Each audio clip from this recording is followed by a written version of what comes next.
Akala ko lang biglang putak na ka! Fuck you! Fuck you!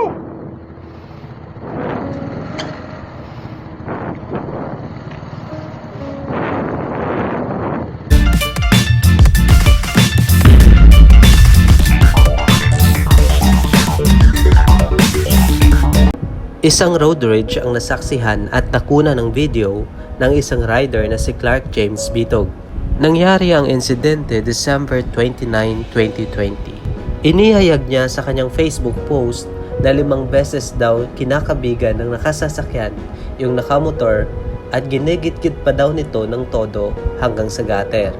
Dagdag pa niya, buti na lang daw at hindi umu-overtake yung nakamotor dahil may posibilidad daw na bangkain ito ng nakasasakyan abang nasa likod ito. Nilinaw din niya na kaya kinuhanan niya ng video ang pangyayari dahil kapag may hindi magandang mangyari ay may nakakuha ng impormasyon at pangyayari.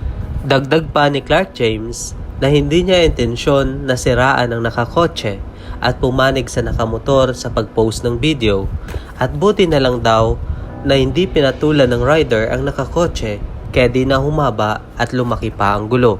Paglilinaw pa nito na kung ano ang caption na nakalagay sa post niya ay base lamang sa kung ano ang kanyang nakita sa pangyayari.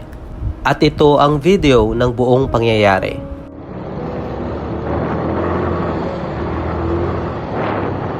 In 200 meters, turn Ay, right gago. on Ojio Rodriguez Avenue, C5. Ito mo ah! Akala ko lang biglang putak na ka! Fuck you! Fuck you!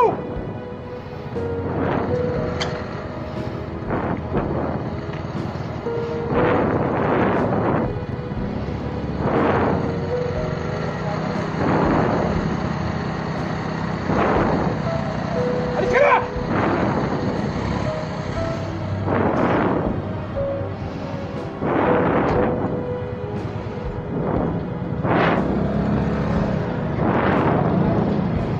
Patuloy pa ring inaalam ang pagkakilanlan ng mga taong nakunan sa video.